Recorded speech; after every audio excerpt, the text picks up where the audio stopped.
On the 17th of April, Real Madrid knocked Man City out of the Champions League on penalties, proving to the world that this competition is not always about how good you are, it's about grit, mentality, and heritage. And when it comes to those three, nobody is ever touching them. Let's start from the beginning. It's the year 1955, and a group of football heads have come together to form a competition called the European Cup. But I'm sure none of them expected that Real Madrid would go on to own it as much as they've done. But here we are. As it stands, it's pretty safe to say that no team will ever catch up to Real Madrid's European success, and I'll tell you why.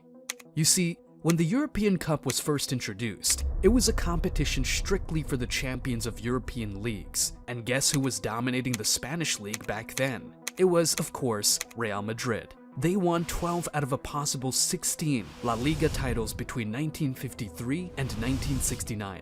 So, they were a constant presence at the European Cup. Also, Madrid was simply the best team in Europe. I mean, listen to the names of the other teams who played in the first ever European Cup. AGF Aarhus, Partizan, Guardia Warszawa, Servette, and Stade de Reims. The only clubs from back then you probably recognize are Milan, PSV, and Sporting. But they were not half as good as Madrid, and one of the reasons for that was Santiago Bernabeu.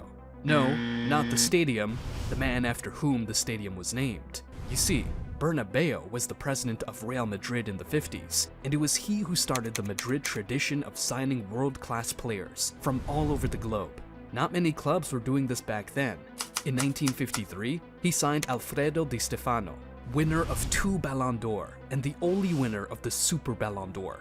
He was the best player in the world, so it wasn't surprising that Madrid went on to dominate the European Cup with them in the ranks. Madrid won the first 5 editions, and that gave them a head start that was always going to be difficult to catch up with.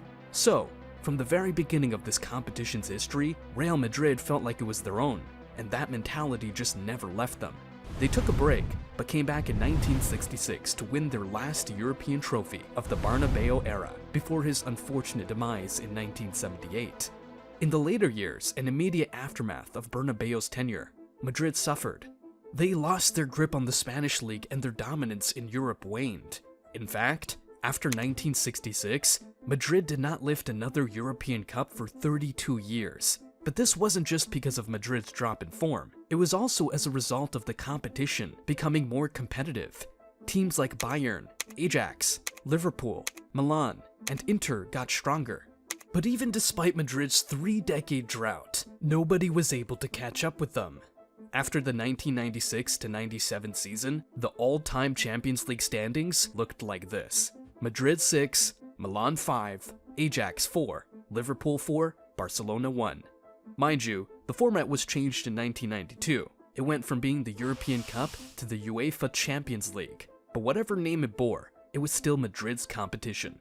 They won it in 1998 under Jupp Heynckes, and again in 2000 under Vicente del Bosque. Now, the turn of the century marked the beginning of a new era for Madrid, because that was the year Florentino Perez took over as president. He came with his Galactico philosophy, buying the very best players in the world, just like Bernabeu did decades ago.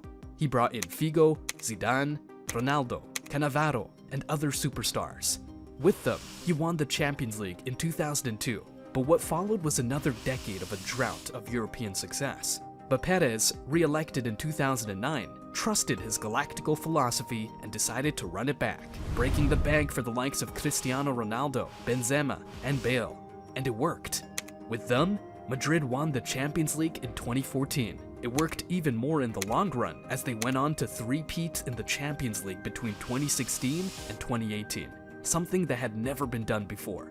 Immediately after that, they lost Ronaldo, and as expected, they experienced a period of lows. But Perez was ready for the future.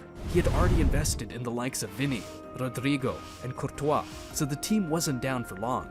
In 2022, led by eventual Ballon d'Or winner Karim Benzema, they were back to reclaim their trophy. So, right now, this is what the all-time Champions League rankings looks like. Madrid 14, Milan 7, Liverpool 6, Bayern 6, Barcelona 5.